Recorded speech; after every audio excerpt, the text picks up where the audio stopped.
بسم الله الرحمن الرحيم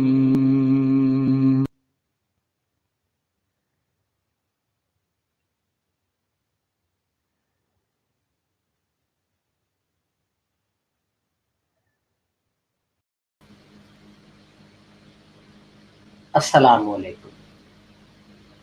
Welcome to the Lahore Ahmadiyya Community's broadcasts. I want to remind everyone that we and our founder, Hazrat Mirza Ghulam Ahmad Sahib, believe that the Holy Prophet Muhammad was the very last prophet. And no prophet is going to come after him, not an old one, not a new one. And what he claimed and what the whole organization believed him to be was written on his tombstone under instructions of Hazrat Maulana Nuruddin. Mirza Ghulam Ahmad, landlord of Qadian, Mujaddid of the 14th century, the promised Messiah, and Mahdi. Hazrat Sahib and we also believe that the Holy Quran is perfect. No verse is missing from it. Our Sunni brothers believe Ayah Rajam is missing from it. In fact, some believe there are 2 or 3 ayahs missing from it. And Ahl Tashheed, the Shias, friends, they believe that Surah Walayat is missing from it. We do not believe that any verses are missing from the Holy Quran, and we do not believe that as they do, that any of the verses of the Holy Quran have been abrogated. And we believe that everyone who recites the kalima is to be regarded as a Muslim. Everyone. No one has the right to decide someone else's fate.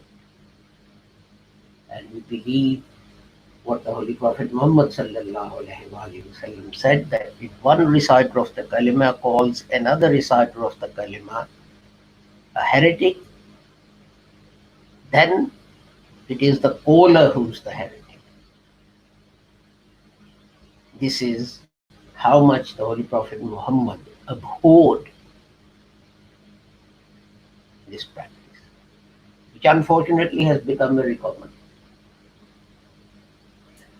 The other thing I want to announce before we move on to the today's topic is that we'll be taking a break. As you know, normally we don't broadcast on Friday, Saturday, and Sunday. We have other broadcasts. On Friday we have the Friday service. On Saturday we have lessons in Islam, and on Sunday we have Call of the Messiah. But next week we will not be broadcasting these lessons or whatever you want to call it. The next broadcast will be on Monday, 3rd of August. And the other thing is that it will be only on radio. It will not be live streamed as we do now. And of course there'll be no Saturday and Sunday broadcast either on the 1st and 2nd of August. This Friday, this Saturday, this Sunday there will be broadcasts, but after Eid on 31st of July there will be no broadcasts that Saturday and Sunday, and then we'll get back into our normal routine from 3rd of August. As I said, these broadcasts Monday, Tuesday, Wednesday, Thursday, will be only on our radio station. So you won't have videos, although the announcement will be on Facebook. So if you click on the link, it will take you to the radio station. You won't have to do anything extra or different. About Facebook, we are simplifying our structure. So if it feels to you that it's a different page, it's probably because we merged some pages, and that is why, or merged some groups, etc. So, but what I'll do is I'll take a drink before going any further. It's very hot here. I've been speaking for the last 30-40 minutes, and my throat is dry.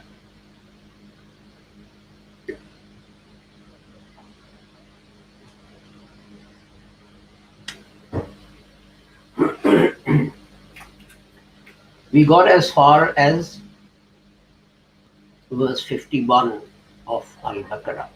And in these verses, the Holy Quran is telling the story of the Israelites and how Moses took them out of Egypt into the promised land. So what I will try and do is, where I can,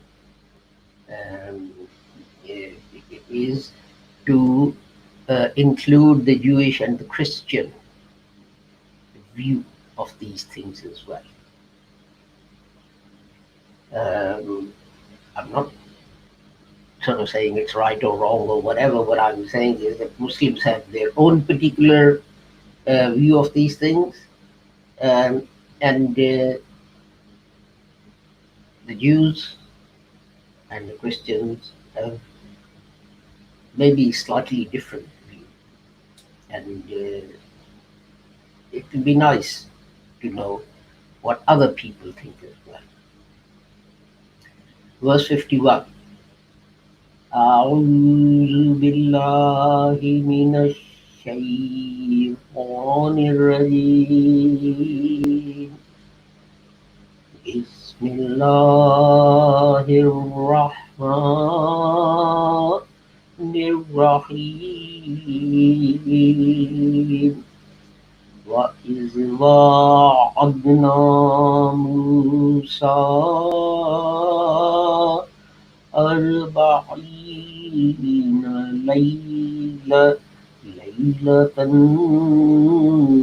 ثم اتخذتم العجل من بعده وأنتم ظالمون. صدق الله العظيم. And the English translation is, and when we appointed a time of 40 nights with Moses, then you took the calf for a god after him, and you were unjust. This incident, of course, it's mentioned in the Old Testament. I think it's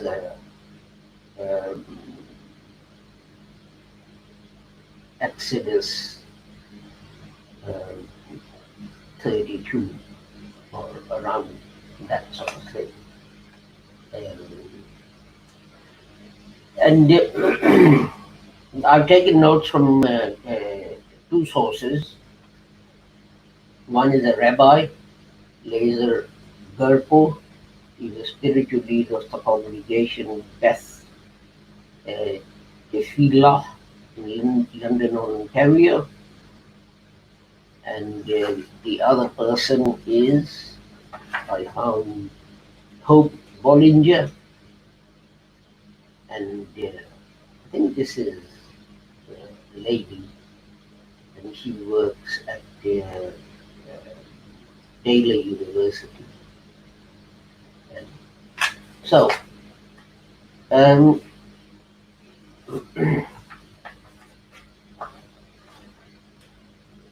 rabbi in his article says that Moses was going to climb Mount Sinai. And he said he'll return in 40 days. Now, the difficulty was that Mount Sinai was barren. There was no food on it, there was no water there. And people didn't think he'd be able to survive. But he said, no, I will. This is what God has commanded, and I will do what God says. And so off he went, but he said, never mind, I'll be back in 40 days or on the 40th day. And people were a bit skeptical. And anyway, the 40th day came, and Hazrat Musa didn't.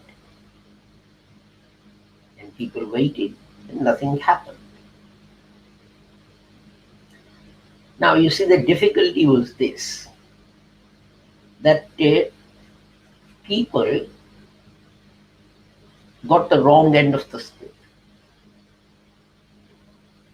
And rather than thinking that it was God who brought them out of Egypt and Moses was the means, rather than thinking that God used Moses to get them out of Egypt, people thought Moses has God's ear and he put in a good word for us, and this is what God did.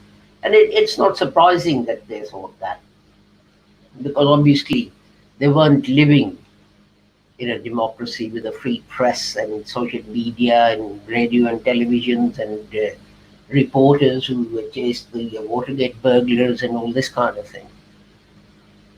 They had lived under a tyrannical kingship. Pharaohs were obviously kings.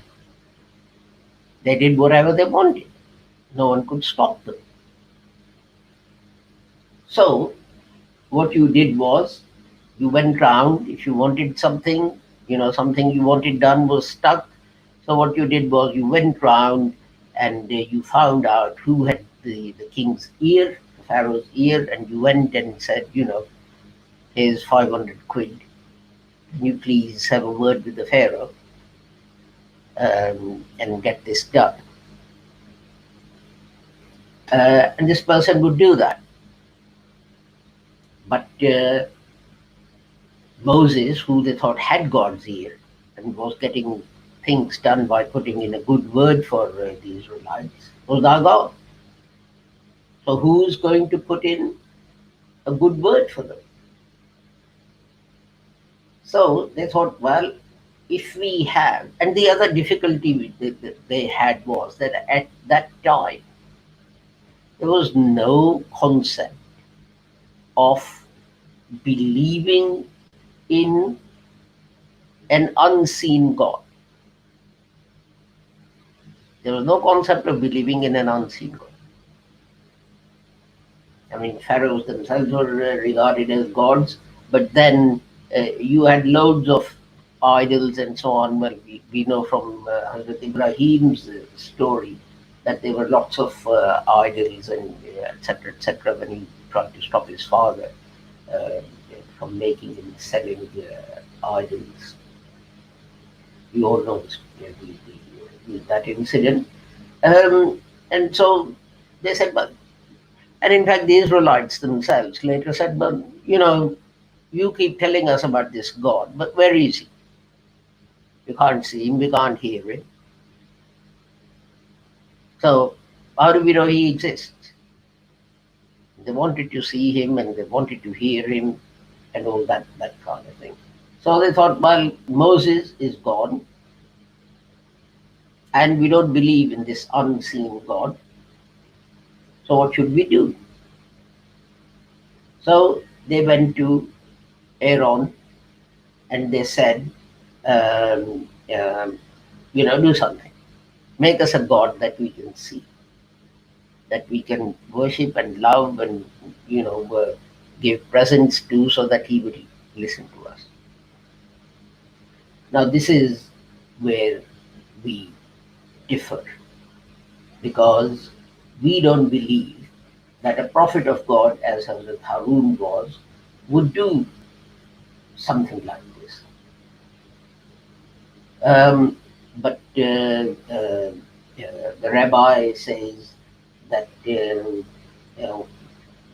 Aaron didn't want to take on all the 12 tribes. He was on his own. So what he thought he would do was that um, rather than argue with them,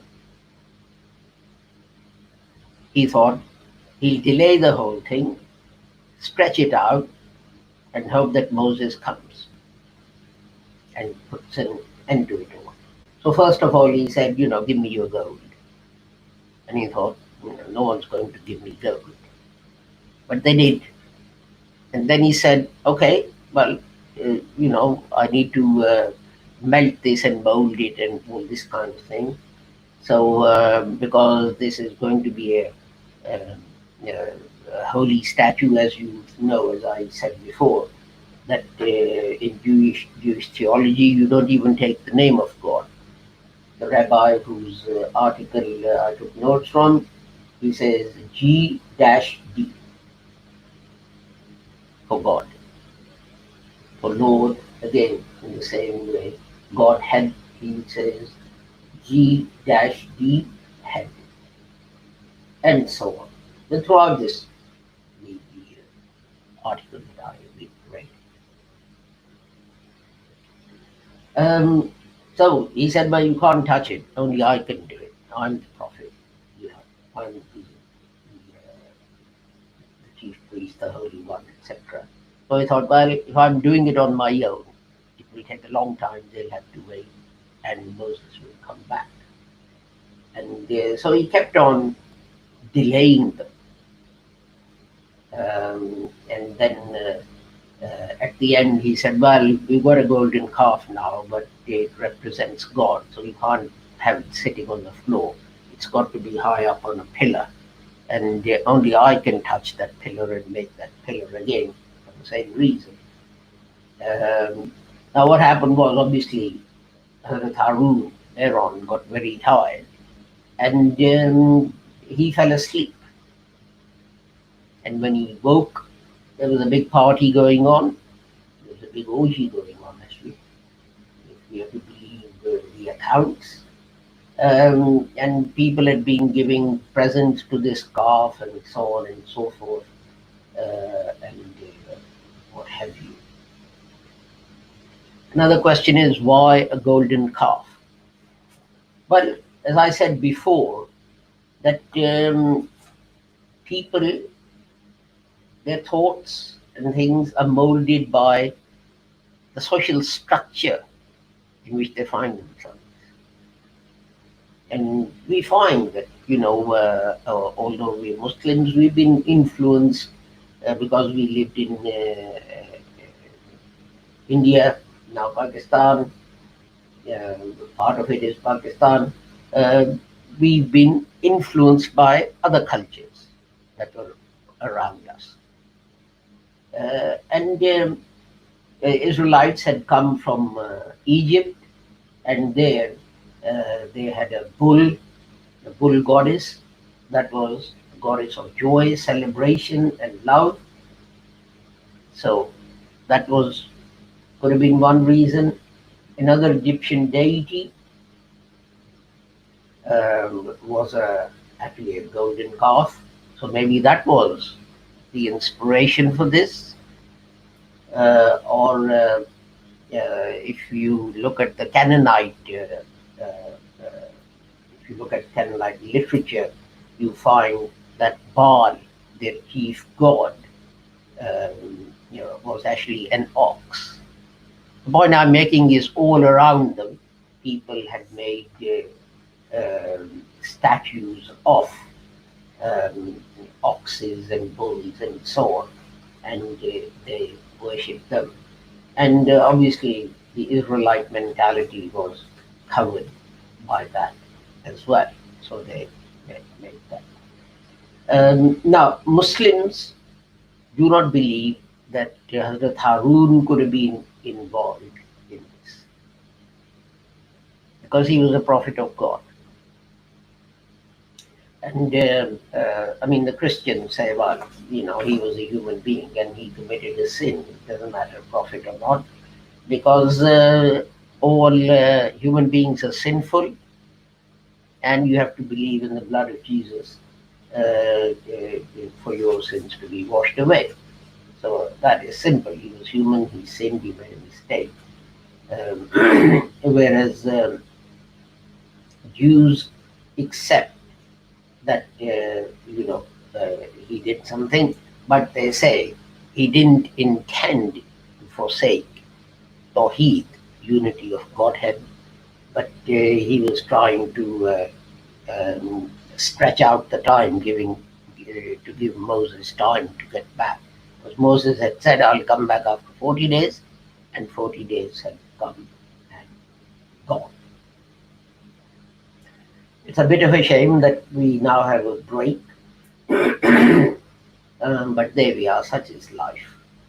And I wish you Eid Mubarak for Eid al-Adha.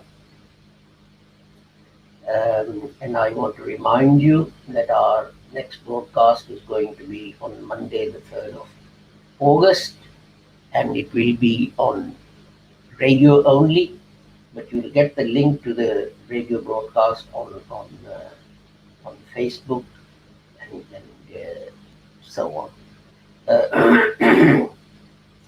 So until we meet again, of course, tomorrow we will have our normal Friday service, and on Saturday we will have our lessons in Islam, and Sunday we will have the call of the Messiah as per normal. So until we meet again, I pray that Allah keeps all of you safe and sound and free from harm. Assalamu alaikum, Khuda Hafiz, and goodbye.